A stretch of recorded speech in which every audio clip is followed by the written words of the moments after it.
Ang Ebanghelyo na ipakalat sa buong mundo, ito ay isang palatandaan ng pag-asa. Ang mensahe ni Kristo ay umabot sa bawat sulok ng mundo at mas marami pang tao ang sumasampalataya. Ito ay patunay sa kapangyarihan ng Ebanghelyo at isang senyalis na inihahanda ng Panginoon ang daan para sa kanyang pagbabalik.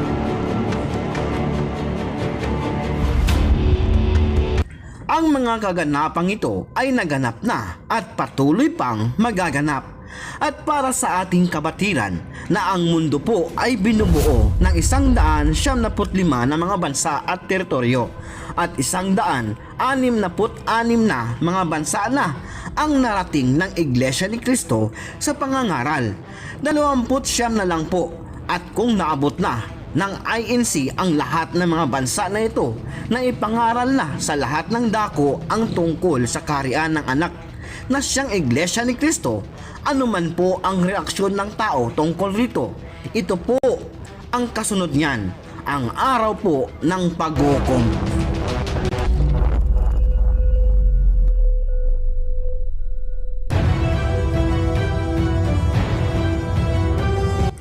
And the good news about the kingdom will preach throughout the whole world so that all nations will hear it, and then the end will come.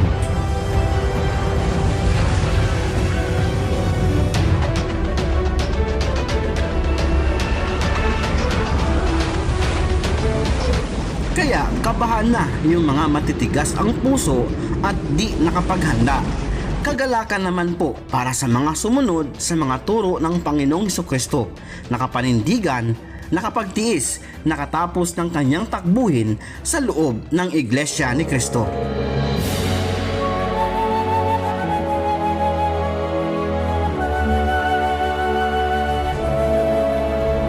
Ngayon, kapag nasa loob ka na ng tunay na Iglesia ni Cristo at isinasabuhay mo ang lahat ng dalisay na aral ng Diyos, wala kang dapat ipag-alala, dumating man ang paghuhukom. Ngunit kung wala ka pa sa loob ng INC, doon ka na nag-isip at mag-alala. Habang may panahon pang binibigay ang Diyos, magsuri ka sa Iglesia ni Cristo. Isantabi mo muna yung pride mo at kanya-kanyang paniniwala. Pansinin mo, hindi na po biro ang nangyayari ngayon sa buong mundo.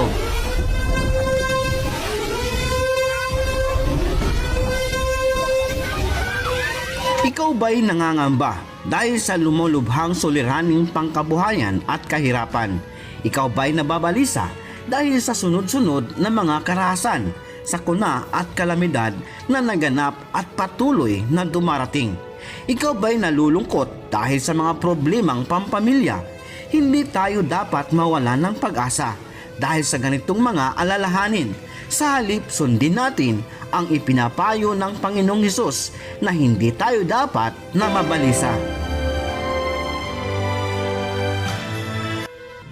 Kaya, huwag kayong mga balisa na mangagsabi, ano ang aming kakanin, o ano ang aming iinumin, o ano ang aming daramtin, sapagkat ang lahat ng mga bagay na ito ay siyang pinaghahanap ng mga hintil. Yamang talastas ng inyong Ama sa kalangitan na kinakailangan ninyo ang lahat ng mga bagay na ito. Datapwat, hanapin muna ninyo ang kanyang kaharian at ang kanyang katwiran, at ang lahat ng mga bagay na ito ay pawang idaragdag sa inyo. Bukod dito, sinabi rin ng Panginoong Hesukristo na babalik ako at isasama kayo sa kinaroroonan ko.